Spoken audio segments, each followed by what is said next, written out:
And we are live. Hey guys, welcome back to Critical African Thinkers. As you know, this is a place where we question everything.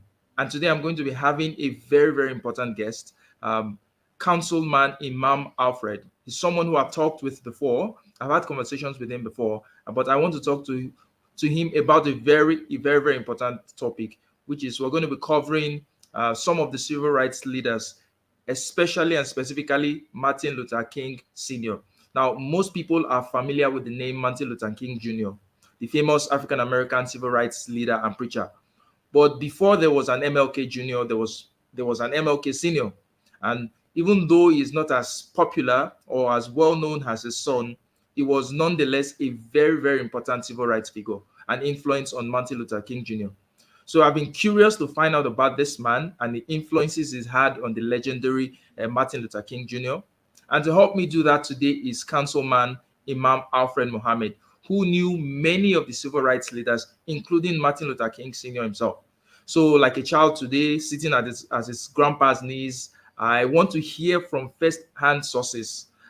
So Imam Alfred, welcome to Critical African Thinkers. How are you doing, sir? Honored and privileged to be with Critical African Thinkers, and believe you me, African people throughout the world need to be critical thinkers. So it is an honor to be with a critical thinker and to be raised critical questions, and particularly along the lines of the continuity of Dr. Martin Luther King Sr. I knew him better than I do Martin Luther King Jr. I've been in the presence of Dr. Martin Luther King Jr. In his audience several times, but I've been in the very presence of Dr. Martin Luther King Sr., who was a powerful figure. And any questions you may want to ask about him, we're going to talk about him. There wouldn't be no Martin Luther King Jr. had it not been for a man by the name of Mike King. And Mike King went to the World Conference of Churches, I believe it was in Geneva, and changed his name to Martin Luther King. And he saw himself as a Martin Luther-like figure that was interested in reforming African-American thinkers, and he did reform them. Thinking and produced Dr. Martin Luther King Jr. and produced a very powerful son who was considered a natural preacher, where Dr. Martin Luther King Jr. was not considered a natural preacher. It was A.D. King. But as a young boy, before I was in first grade, I met Dr. Martin Luther King Sr. and later on reconnected to him in the early 70s. Wow, so that sets a very good tone to to begin this conversation. But before we dive into the meat of the matter, let's just get to know you a little bit more. Imam Alfred Mohammed, I understand you're a councilman. So could you give us a little background story on that? How did you get into politics? What city do you represent? And how did you become a councilman? And how are you finding politics now that you're in politics? Well, I must tell you, I had always been around politics. One of my late sister says to me, I said, I said her name was Goodney, but actually she was Ruth Swinson, and God bless her. She was John Hinckley's nurse. She was a nurse at St. Elizabeth Hospital, a lady that had worked her way up. She's about 20 years older than me. She worked her way up from a maid to LPN, RN, and began to be later on a head nurse at St. Elizabeth Hospital. So she said, I told her, I said, her nickname was Goodney. I said, Goodney, they dragged me into politics. She said, ain't nobody dragged you into nothing. She said, they finally caught up with you. And she said, that's all you and Daddy used to do is sit on the porch talking about politics. Well, I came to politics very late in my life. I have always been around politicians. The first black politician, mayor in the United States, was a man by the name of Carl Stokes. I know him. I knew Maynard Jackson. I knew all the African American mayors. However, when I moved to London, only as a private citizen and as an imam. And I was expecting to, at any moment, be called to be the imam of one of the big mosques in New York City. But I always had ministry in me. So I would shake everybody's hand I see and talk to them, and I would go to their funerals. And then I had a personal need. A pit bull had bitten my son, and I was really ready to get a squad out and do some military action against this man for having a pit bull roaming the street. And I met the current mayor of Linden, New Jersey, who was then a city councilman. And they told me that since grade school he was the only one that could talk sense to this particular person. And so we became friends and acquaintances, became first acquaintances, then friends. And I used to go to political events with him. So one day on a Thursday, I had gone, well, a week before I'd gone to a campaign function for a guy that they were going to run for city councilman. That was the same seat that the mayor had. And Linden, New Jersey, is a city that's what is called a strong council but a weak mayor. So the mayor cannot exert his will unless he has the majority of votes. So on Thursday, Tuesday was the day. No, I think it was Monday. You had to turn the petitions in. You have to have so many petitions to get on the ballot. And the political machine had told the candidate, if you run for office, you will never, if you run with Derrick, they called him, Mayor Armstead, I called him, and he was councilman then. He was mayor then. You will never work again as a teacher. And so the mayor called on me one Thursday evening and asked me, would I run for council? I said, well, I've told you all before, I'm not interested in elected office. I see myself as a preacher. That's all, an imam. And I've been a preacher since I was a child, so I wasn't interested in political. But I said, give me a day to think on it. And around noon, the time of the Juma prayer service, I called the mayor and I said, I'll come to City Hall. I will run. But I said, I will only run, not as a symbolic person, but I will run. He said, look, meet me at City Hall. The rest is history. I beat my opponent who was backed by the machine. Politics throughout the world is machines. People think there's a free choice in this thing, but the party bosses really determine who is going to run. And the mayor was running an insurgent campaign without the support of the Democratic Party leadership. Now, he was a Democrat. So he asked me to run, and I ran and beat the other candidate, 494 to 224. And here you have me as a councilman in Linden, but I always say I'm Imam first. I'm a preacher. I'm Virgin Bay Desmond's boy. She designated me, always wanted me to be a preacher. And by God's grace, I got called to ministry when I was very young. And I represent the fourth ward in the city of Linden. And scripturally speaking, I think very much of the four, because in the Bible it speaks of four rivers going out the garden and becoming great heads, which represents education, business, culture, and government. So I haven't developed the ward the way I want to develop it, but I want to see it to be a new African district. You go to I think even Russia, you go to South America, you see Chinatown. Well, why don't we have New Africa? Why don't we have a place in each of these cities that represent the spirit and aspirations of the 41 different nations and our tribes that were brought to America? And we also have Africans in this district from the continent of Africa. And I've spoken to many of the Nigerians, and I would tell them, I'm pained by what I see happening in Haiti. The Nigerian Navy should be strong enough with the Nigerian Marines and some other government. We should go there and put Haiti in order. So I'm a global thinker operating locally as a city councilman. And I'm honored and privileged beyond words to be with the critical African thinkers. I hope I introduced myself sufficiently. That was a superb introduction.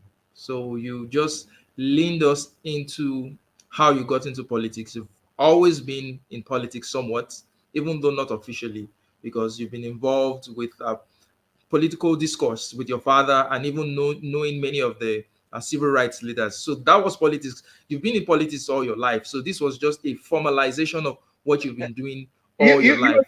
exactly what my sister said. You're right.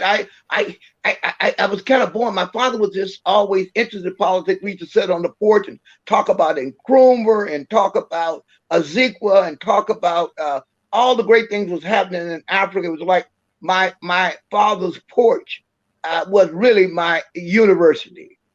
And he even told me, I guess he could see in my face pain about the state of African Americans. I was born in 1947. I was born post-war, and America was really a very ugly place at the time. The African nations had not been freed; they were still colonized. And I guess my father could see the pain in me. So he said, "Son, we ruled before, and we'll rule again." And he said, he quoted the Bible: "To Ethiopia will stretch forth his wings to God." And that was Mm, probably the beginning of my political education, certainly my political ideation. And it that's kind of good. drove me to, well, I have to give credit to my mother because my mother, speaking of the great Martin Luther King Sr., when I was a little boy, I don't think I could read. There was a very famous seminary in Lynchburg, Virginia called Virginia Seminary and College.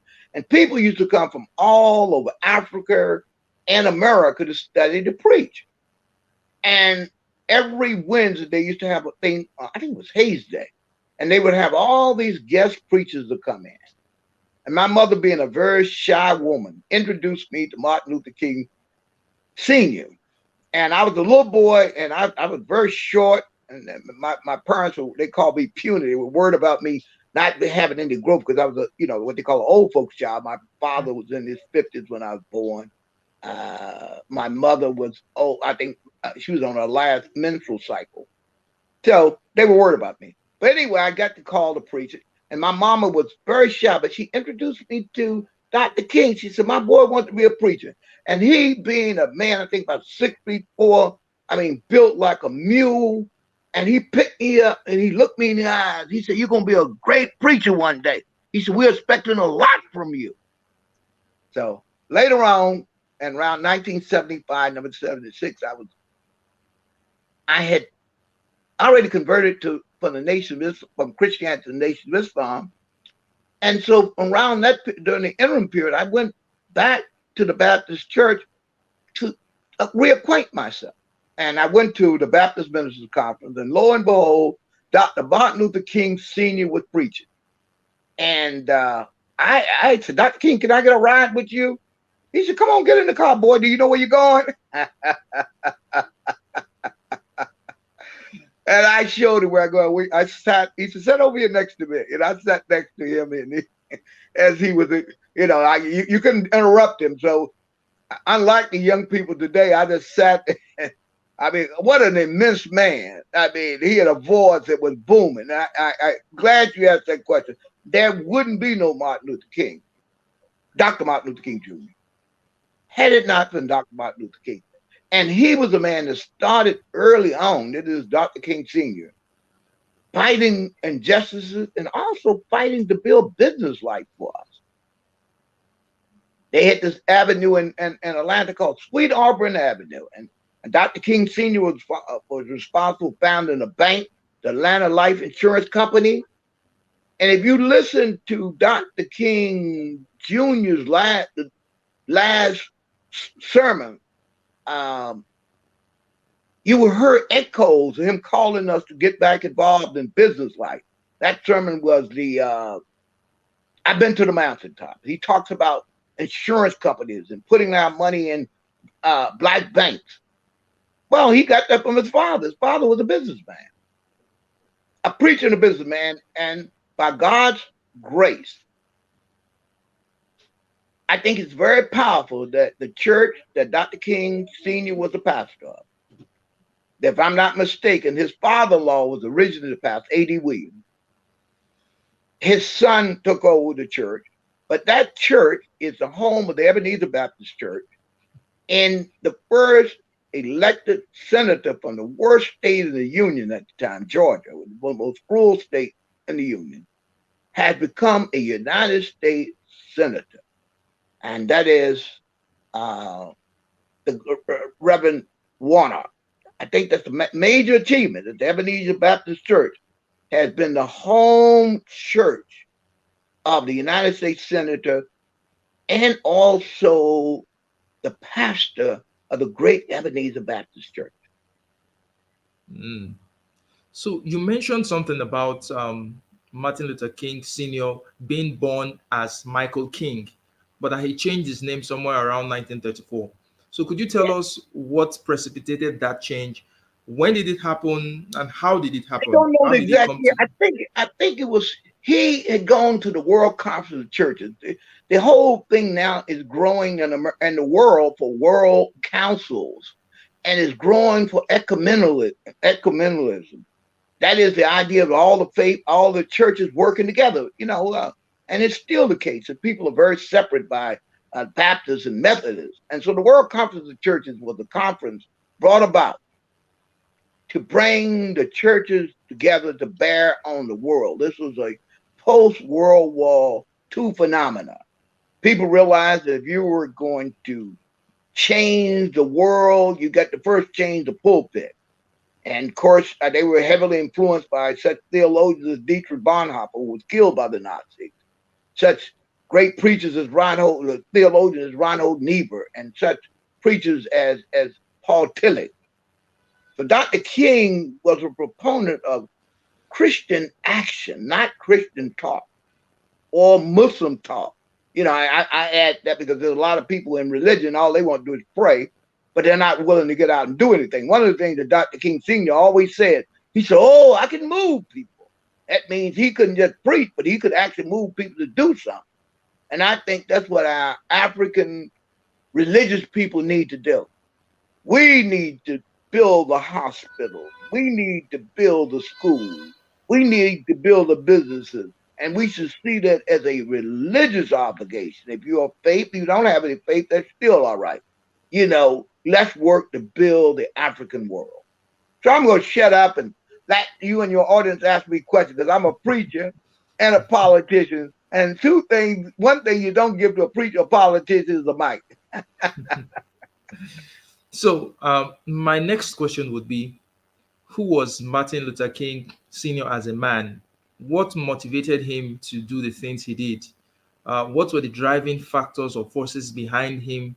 Uh, Being that vocal in the civil rights issues, I can understand the prevailing conditions for African Americans at that time, but there were a lot of people. But he took on that responsibility, and somewhat it rubbed off on his son. So, who was he? Aside that historical figure that he is, as a man, as a family man, as a Oh, I'm glad father, you asked that question. who was he? I'm going to reference you a book called The Bend and the Twig by a great psychoanalyst, Allison Davis. Allison Davis wrote a book called The Bend and the Twig, which is a study of Richard Nathaniel Wright, W.E.B. Du Bois, and Martin King Jr. But in that book, he talks about how Dr. King Sr. had grown up on a farm in Georgia. I don't think he didn't finish high school until he was like 25 years old. He was so strong that he could actually lift up a mule. He worked on the field. He could lift a mule up from by just his upper body. But he had a thirst for education. And I think he was about 32 when he finished college. But he was 25 when he went to high school. He went to Morehouse. And he happened to get the very beautiful prize daughter of Dr. A.D. Williams, who was I think, the earliest pastor of the Ebenezer Baptist Church. And he was just motivated. He was hungry, physically hungry. A big man. Imagine on a farm in Georgia, not a sharecropper, not barely having enough to eat. So he had a hunger for knowledge and a hunger for the material world. And that informed him. And that gave Dr. Martin Luther King Jr. the kind of atmosphere, the cultural refinement of Alberta, and the hard driving movement orientation of Dr. Martin King Sr. Wow, that's that's um, that's powerful. So I while researching for this interview, I discovered that he was a Republican for the most of his life, but he became a Democrat, I think, in 1960 when he was arrested during a peaceful sit out. And think John F. Kennedy, no, Robert F. Kennedy interceded in his behalf to get him out of jail, and then he became a Democrat. So, what was it like? What was the political sphere like for him at that time? Was that singular incident enough for him to have become a Democrat from after being a Well, Republican for most of his life, or was there a shift? What really happened at that point here's in what time? was happening. All the Republicans were the people, the party of Lincoln. At the original Republican Party was the party that was for our freedom, the actual taking off the shackles, even though they were very hypocritical about it. But they were mostly composed of Northern Yankees.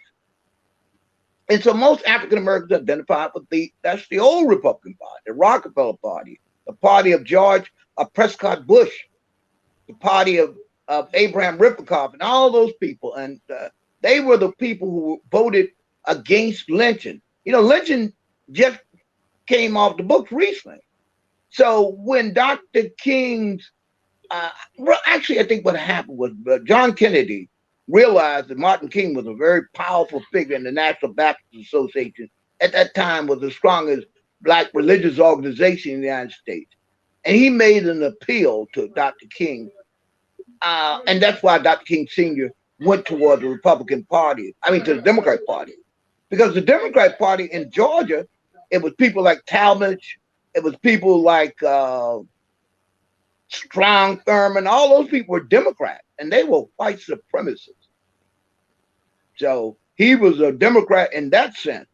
And that, I guess you, some people say, well, you got a tiger or a lion, which one you want to tear you apart? But we had some very limited choices in those times. So, was that the best choice at that time? Was the Republican Party, had they gone that bad that it was It it was seemed. only when Richard Nixon came into being, and he used, well, no, let me go back. It was Lyndon Baines Johnson, a Southerner, whom I think was influenced to save this country. I don't know whether he did it so much out of charity. America was on the verge of splitting up over our remaining second class citizens. With the skill of Dr. Martin Luther King and the civil rights movement, and also the pressures coming internally from the Nation of Islam, these people decided to make a choice. And Johnson passed the civil rights bill, the voter rights bill, but he knew he would lose the South.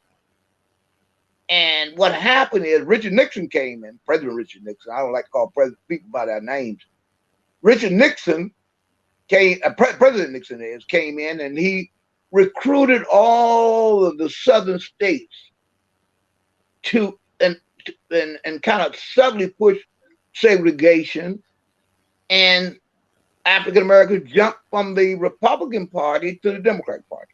But it actually started with John Kennedy, because Kennedy was weak on civil rights, but at least he had the pretense that he was serious about civil rights. And he called Dr. King Jr. while he was in jail. But he was a reluctant warrior. Most all of these presidents of the United States have been very reluctant to stand up for us.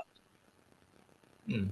But it seems very odd to me that the Republican Party, which had been the party of Lincoln, which had been the party that was fighting against segregation, all of a sudden changed in their policies, changed in their attitude towards African Americans.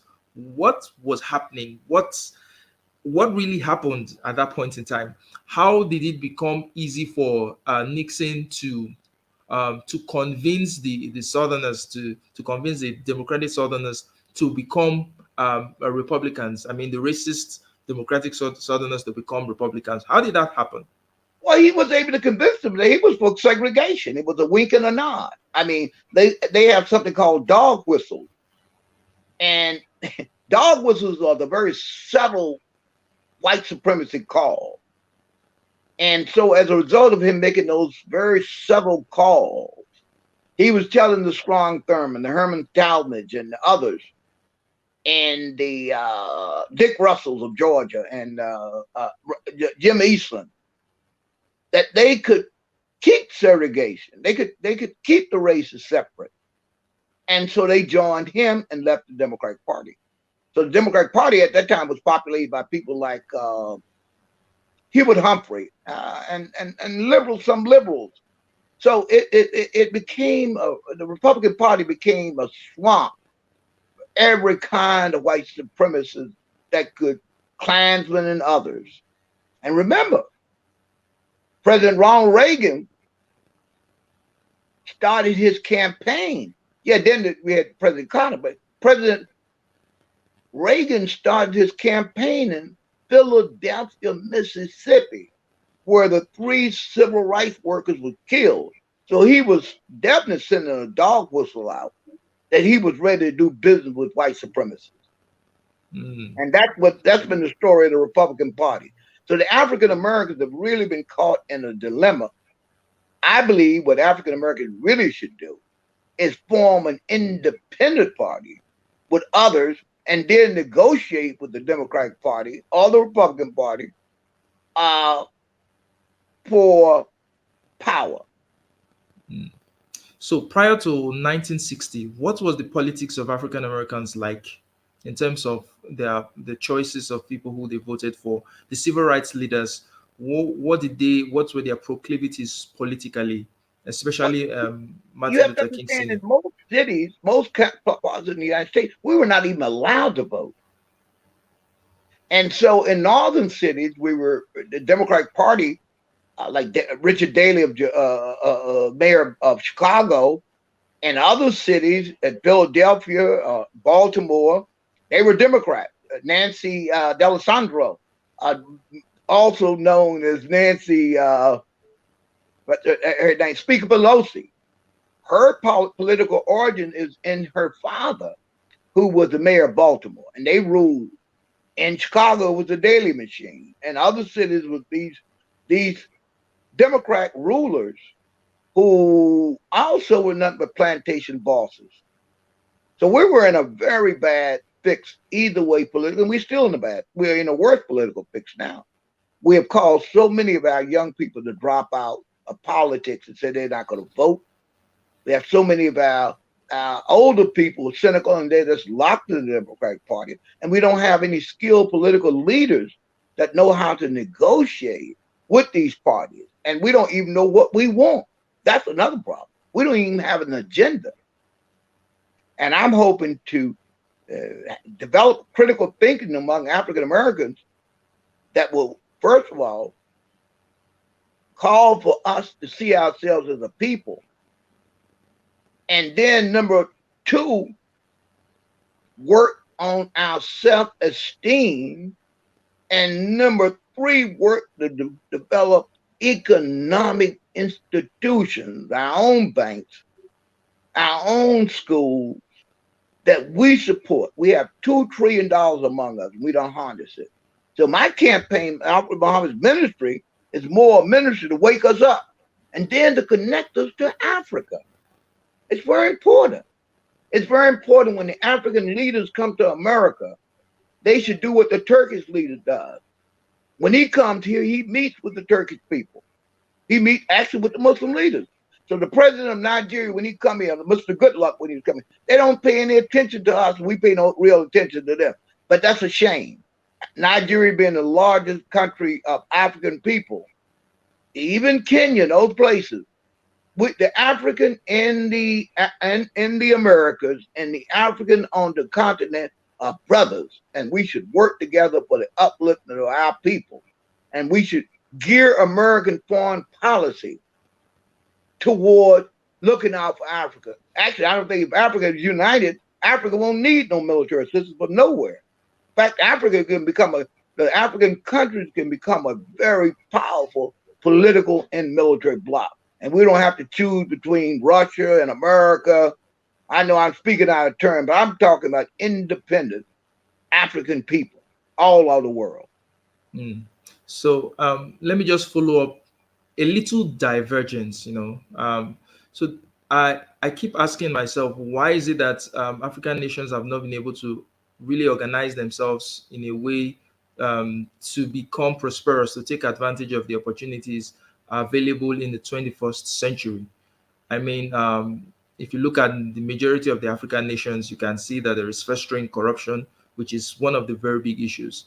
So from an African American perspective, from someone who is outside, what can you say is the issue?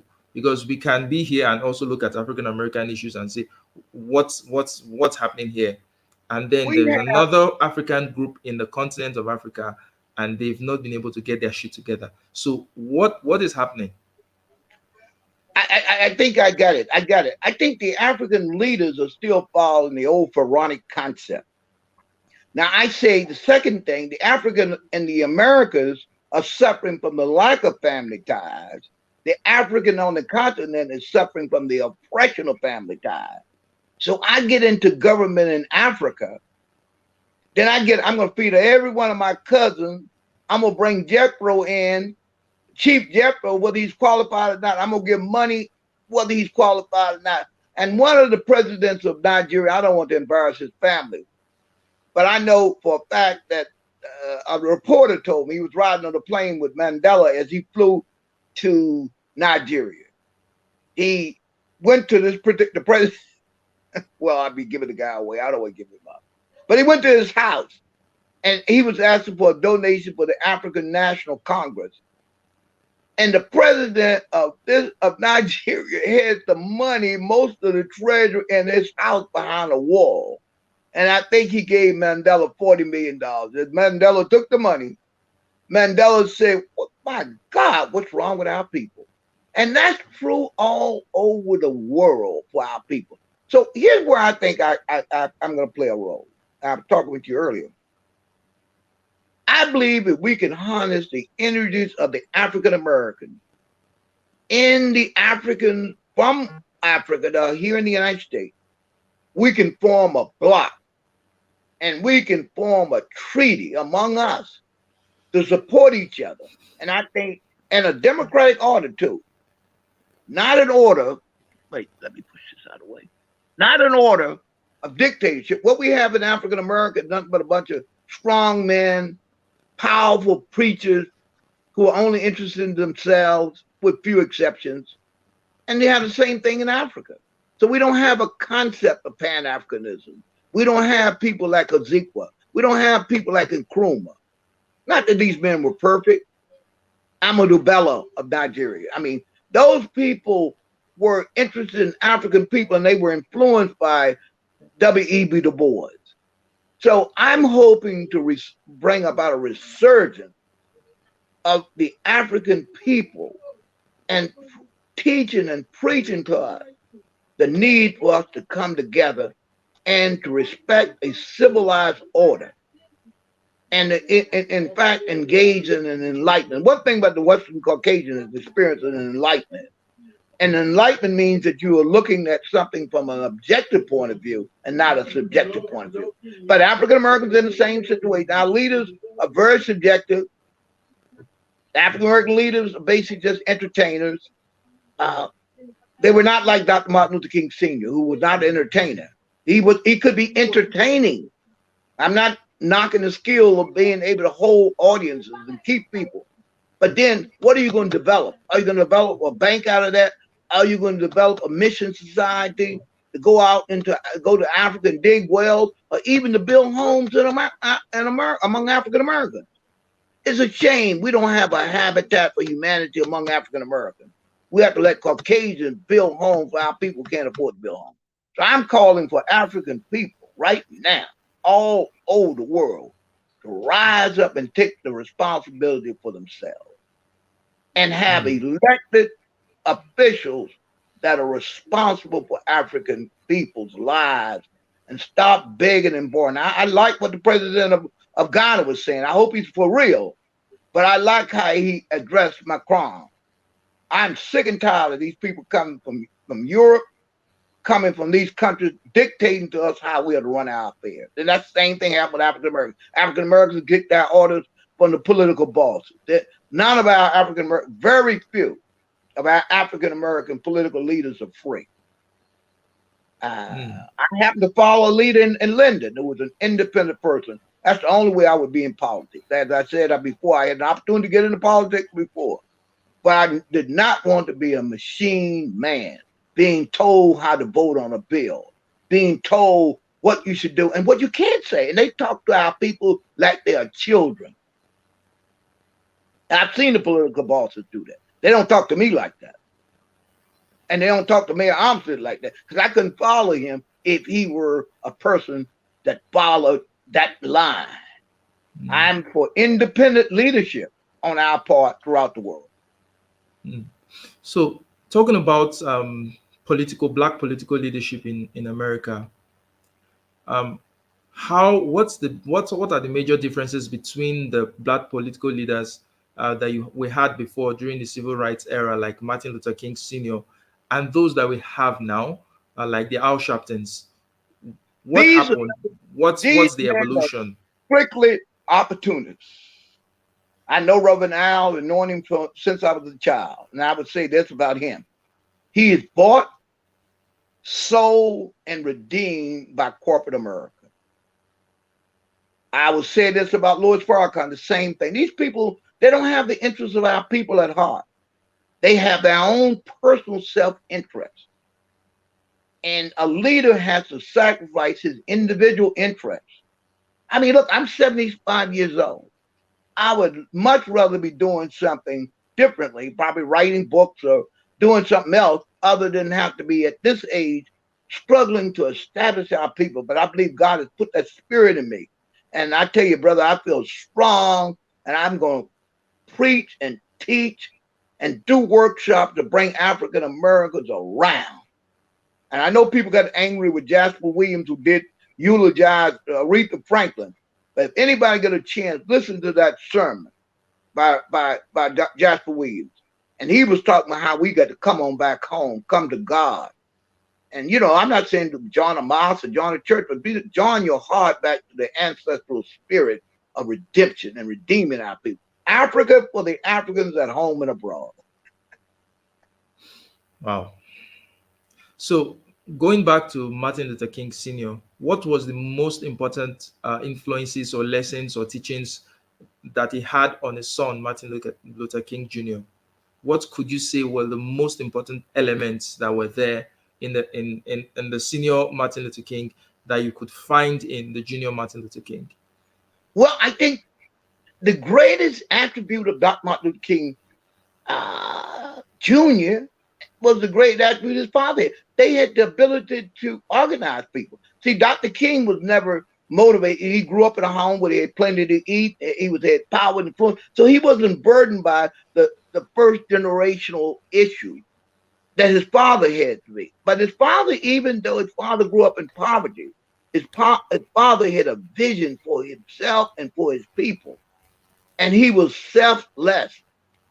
Yes, he pastored the Ebenezer Baptist Church. Yes, he was a member of the National Baptist Association. But he took it upon himself to fight segregation, white supremacy, and to build the black community up. And this is what we don't have leaders doing. You have some black African American preachers who graduate from great black universities, and they don't give a dime. The African Methodist Episcopal Church has, I think, 40 institutions, and most of those institutions are dying. Why? Because the pastors and the bishops are interested only in themselves, just like most of the African leaders are interested only in themselves. All right, Imam Alfred Mohammed, we've had a very fruitful and interesting conversation up until this point. So I like to entertain questions from my audience, and a few questions have come up, not directly related to the topic of conversation, but relating to Islam, to your faith. I I wanted to schedule another conversation to have to talk to you about Islam, but since it's come up now, maybe we can just talk briefly about it before we draw the conversation to a close. But before that, I wanted to ask you: you grew up as a Christian, but Yes. you converted to Islam in 1960. So, what were the compelling reasons for you? And what has been your evolution in Islam? I mean, you started with the Nation of Islam, and I think you no longer with the Nation of Islam. So, how has your evolution been with Islam? What were the compelling reasons why you converted to Islam in the first place?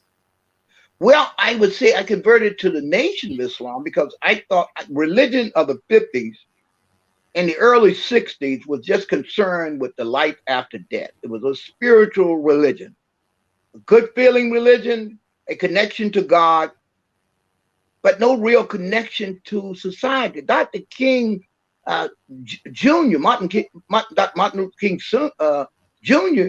came out of what is called the social gospel. And so when I heard him, that was the church I liked. Now, what I heard in the Honorable Elijah Muhammad was pretty much the same thing. They both would talk about God on the ground, God's power on the ground to make men's lives, human beings' lives better. Now, I evolved from the Nation of Islam to a man by the name of Imam Alfred Muhammad, who was the son of the Honorable Elijah Muhammad, who held on to the social principles of the Honorable Elijah Muhammad, but also held on to the principles of universalism that was taught by Dr. King. And in fact, my master's thesis is being written. It's called, actually, this will be more the doctoral district. My master's thesis is from Dr. Benjamin Elijah Mays to Imam Alfred Mohammed. My evolution in Islam has gone from the Nation of Islam, which was a group that was narrowly focused on basic Black African people in America, and later on even to Africa. But it was not really anything but a social movement. And I would say we had the right concept of religion, but the wrong perception. Now, what I mean by that? The concept of that God wants us to build the kingdom of God on earth.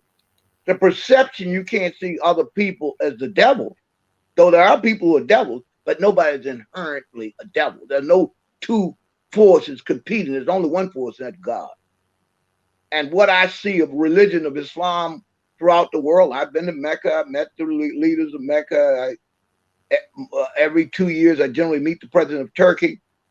I think the African American Muslim has a new responsibility. I believe we are new Africans and new Muslims. And therefore, we have, as the Bible says, he will make all things new. I hope I summed it up. Maybe Yeah. if you want me to clarify it more, I will. Okay, so there are some follow-up questions. So the first question here says that this is from Christina Banks. She says, after Imam Mohammed is finished with MLK, I'm interested in how accurate are the following references to Islam, statements I'd like to address. So the first one here, she says, one, the Quran and Sunnah were revealed by Muhammad and codified by the righteous followers, the first caliphs of Muhammad, Abu Bakr, Umar, and Ali. So I think she wants you to make a comment on this, on the Quran and the Sunnah being revealed by Muhammad and codified by the righteous followers. Let me first address the Bible, and then we'll go to the Quran. Why I address the Bible? Because Jesus, the Christ, prayed that the kingdom would come on earth. The return of Muhammad 600 years after Jesus was a renewal of Christ. And what does Christ mean? I mean, the terminology Christ, you can also find it in other cultures, but Christ means a rising spirit in the human being, the human capacity for love. Then Muhammad 14 of the Quran built a living kingdom, a living government in Medina, which had Christians, Jews, and others. Now, most Muslims don't accept this, but Prophet Muhammad allowed Christians and others to pray in his mosque and hold out services. So I follow the Quran and the Sunnah, but I don't necessarily agree with the idea that these men were all and that's going to get me into trouble. I don't care. My middle name is Trouble. But I would say that the Quran and the Sunnah, the way of Muhammad, what the Sunnah means, he introduced the way of Muhammad, yes. But I don't necessarily accept the codified legal systems that the Islamic world has accepted. I believe that, let me get to this. This is very powerful. The rightful successor of the Prophet Muhammad was Bilal, the Abyssinian. But due to racism and Arab supremacy, they didn't elect him to be the president. Now, let me to be the next leader. Because if you check it out, who was the second most powerful man in Islam? That was if I'm the treasurer of an organization and I go into the house of the prophet and wake him up and I call the people to religion, the Adan, that came from Bilal. So rightfully, I believe the Bilalians, the African in America, the Muslims in America, will be the ones that will call ourselves back to proper worship of God. And that doesn't mean everybody's going to be Muslim. And also call the Muslim world back to its proper place. Because as far as I'm concerned, communism and capitalism wouldn't even be even in effect if the Muslims were doing their job, and they're not globally. And I traveled through the Muslim world. I met the Muslim leaders, and I know they are clueless about what Islam is because we wouldn't have poverty in the world. We wouldn't have people starving. They would understand that when they make those sacrifices in Mecca, that they should feed the poor. That shouldn't be poverty. Here's another important thing. 20 years after passing of the prophet, there was no poor people. Why is it today in the world, the world is poverty if Islam is a real religion? And I believe it is. But I believe also Christianity is the religion for those people. For all the religions, particularly Christianity and Islam, the Abrahamic faith, tell us to treat our fellow man as ourselves.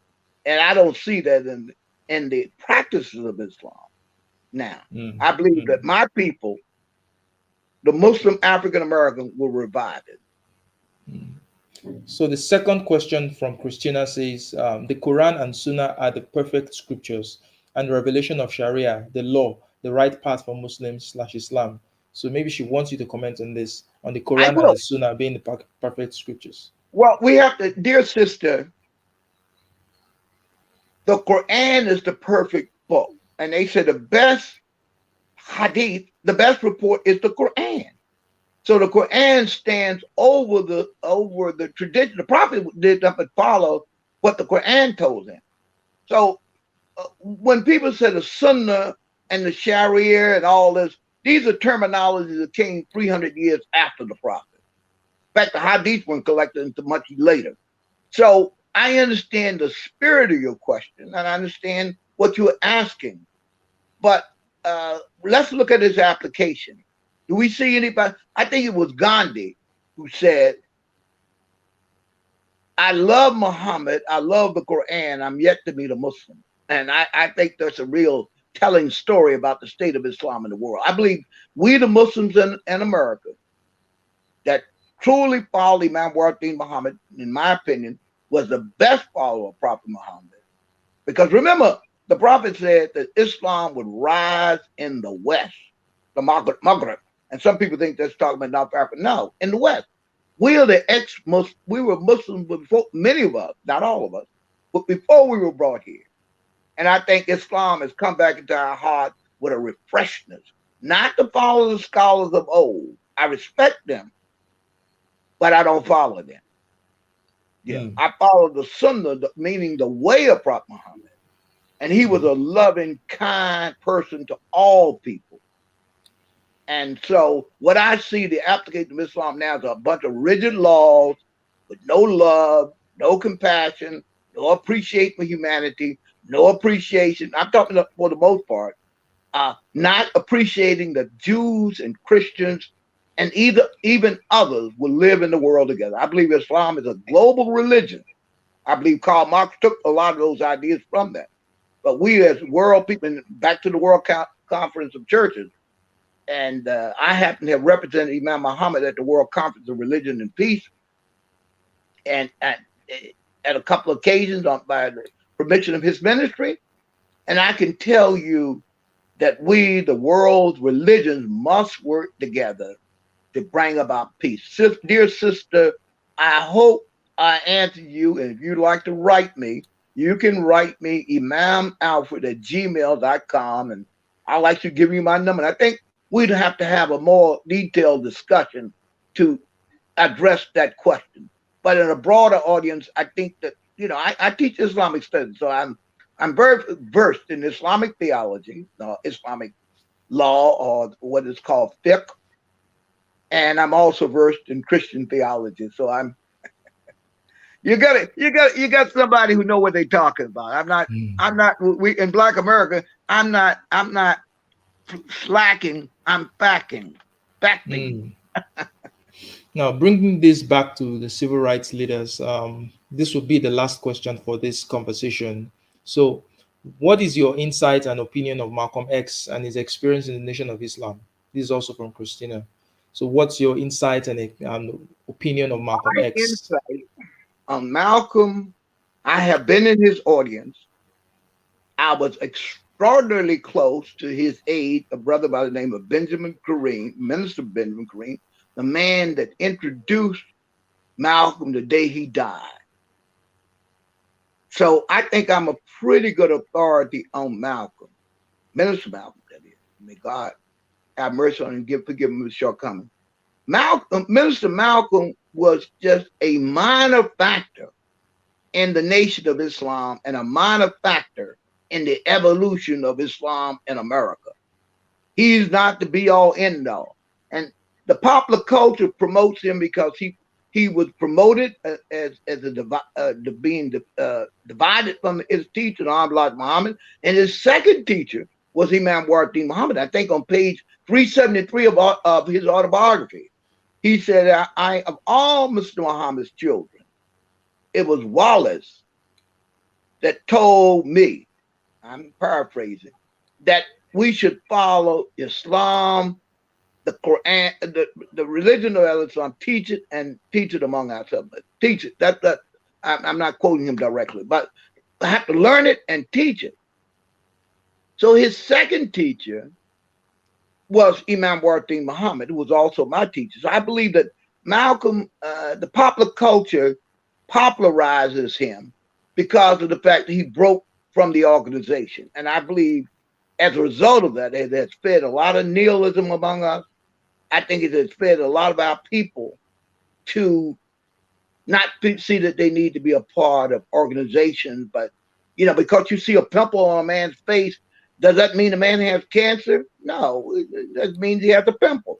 And that's what I said. I was not with Jesse Jackson, Reverend Jesse Jackson, splitting with SCLC. I was not with Malcolm splitting with the Nation of Islam. He didn't have any new theology. He was learning Islam. He was learning from Imam Alfred Muhammad. And he does give him credit, but the Muslim world wanted to appoint him as their leader because they want to enslave African American Muslims. I would say this: I wasn't in the back of the bus. I fought my way to the front of the bus, and I'm not going to be at the back of the camel. Mm. Imam Alfred Mohammed, thank you very much for having this conversation with me. I really, really enjoyed the conversation, and I've had some more insight into the man, um, Martin Luther King Snr, and the influences that he had on his son, and how much of an impact that has had in the civil rights movement and the rights that African Americans have in America today. So, thank you very Would you much for put in, having this excuse conversation. me, my brother, could you put in the chat hate to ask the people, but I'm I have prostate cancer and I have a GoFundMe page. So those who like to donate, you can go to my you can that can be put in the chat, the GoFundMe page, and you all can donate because you will help me pay for my treatment. I'm not receipt. I have insurance, but I have decided to get alternative treatment at the Immunity Therapy Center there in Tijuana, Mexico. And I have been improving greatly, and I hope to get another 10 years on the planet and to tour the African continent and tour the African world and wake us up and make us become a better people, whether you be Muslim, Christian, or other. Particularly my people, I'm interested in the whole world, but I want to see a better picture for African people. Thank you, critical African thinkers, and thank you, sister, for your question. But if you want to ask me questions, you can email me at imamalfred@gmail.com and we can carry on the conversation. Thank you very much, Imam. So let me put the GoFundMe in the chat so that those who are feeling inspired to donate will do that. So please, Imam Alfred has made an appeal, and the link to the GoFundMe page is on the chat. So if you feel, if you want to, if you have to, please donate to him. This is his health, and we want to see him have many more years so that we can have such uh, fruitful conversations with him, with his wealth of experience and knowledge, and what he's doing for the Black community. I think is someone that we still need to have around for for at least another two And decades. happy Dr. King Day to you all. Let's make that day the day of service. Let's, wherever you are, in honor of Dr. King, let us all work in our neighborhoods to make it better. And I hope to come back on this show and talk about one of my pet projects is the anti-KKK, Ken killing Ken. And that is happening in Johannesburg, that's happening in Abidjan, that's happening in Lagos, us killing each other. And certainly is happening in Chicago and Atlanta. The city of Dr. King's birth and his leadership is becoming a killing field. So thank I you. would really love to have that conversation, so I can schedule it some other time and we'll talk about it. Thank you very much, Imam Alfred. Thank y'all, Um, and God bless your honorable and noble audience. yeah, so if you're just joining the stream, like, share, and subscribe to the channel. And I will see you in another live stream. So it's bye for now. Peace.